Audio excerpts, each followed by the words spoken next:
আসসালামু আলাইকুম, আমি নীলুফা ইয়াসমিন সীমা। এই বছর নার্সিং ভর্তি পরীক্ষায় আমি জাতীয় মেধায় ৭ম স্থান অধিকার করেছি। এজন্যই মহান রাব্বুল আলামিন এবং আমার পিতামাতা এবং গার্ডিয়ান নার্সিং কোচিং ময়মনসিংহ শাখার ভাইয়াদের কাছে অসংখ্য কৃতজ্ঞ, কারণ তাদের এই আন্তরিকতা এবং গাইডলাইনের কারণে হয়তো আজকের আমার এই সাফল্য। যদি না থাকতো তাহলে আজকের আমার এই ৭ম স্থান অধিকার করা হয়তো হতো না। আমি আতকিয়া সাদিয়া। এবার নার্সিং ভর্তি পরীক্ষায় 2021 সেশনে আমি জাতীয় মেধা তালিকায় ৩য় স্থান অধিকার করেছি। সর্বপ্রথম কৃতজ্ঞতা জ্ঞাপন করছি মহান আল্লাহ রাব্বুল আলামিনের কাছে, যার অশেষ রহমতে আমি এই সাফল্য অর্জন করতে পেরেছি। দ্বিতীয়ত আমার মা বাবার প্রতি অকৃত্রিম ভালোবাসা এবং শ্রদ্ধা, কারণ ওনাদের সাপোর্ট না পেলে আমি এতটুকু আসতে পারতাম না।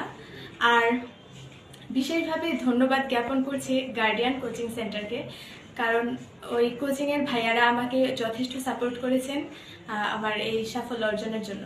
আসসালামু আলাইকুম, আমি শিলা আক্তার। 2022-23 সেশনে নার্সিং ভর্তি পরীক্ষায় জাতীয় মেধায় আমি 7ম স্থান অর্জন করেছি। আমার এই অসীম পাওয়ার পিছনে যাদের অবদান সবচেয়ে বেশি তারা হচ্ছেন আমার বাবা মা এবং গার্ডিয়ান নার্সিং ভর্তি কোচিং ময়মনসিংহ শাখার ভাইয়া এবং আপুরা। তারা না থাকলে হয়তো আমি এত দূরে এগোতে পারতাম না। আল্লাহ তাআলার কাছে প্রার্থনা করি তারা যেন সুস্থ থাকেন এবং ভবিষ্যতে আমাদের যত সার্ভিস দিচ্ছেন তার থেকে ভালো সার্ভিস আমাদের পরবর্তী ভাই বোনদের দিতে পারেন। আমিন। কোনো যোগ্যতাই নেই কোনো সরকারি নার্সিং বা সরকারি কোথাও চান্স পাওয়ার, কিন্তু যেটা ভাইয়াদের দ্বারা সম্ভব হয়েছে। বিশেষ করে শাকিল ভাইয়া, আমি সময়ে অসময়ে অনেকবার ওনাকে ফোন দিছি, অনেকবার মেসেজ করছি, ভাইয়া সার্বিক সাহায্য করছে। তারপর বাংলা ভাইয়ার কথা, যে সমীর ভাই আমাদের ফেভারিট, আমি সবাইকে বলি, আমি চান্স না পাইলেও বলতাম যে বাংলা যদি ময়মনসিংহের মধ্যে কেউ বেস্ট হয় সমীর ভাইয়ের কথা বলবোই। আমি এটা বলতেই সব সময় আমার ফ্রেন্ডদেরও বলছি যে সমীর ভাইয়া উপরে বাংলা ক্লাস আর হবে না, হবে না, হবে না। আমি লাইফে যদি চাকরি করি, অবশ্যই যদি বাংলার জন্য কোথাও আটকে যাই, সমীর ভাইয়াকে স্মরণ করবো অবশ্যই অবশ্যই।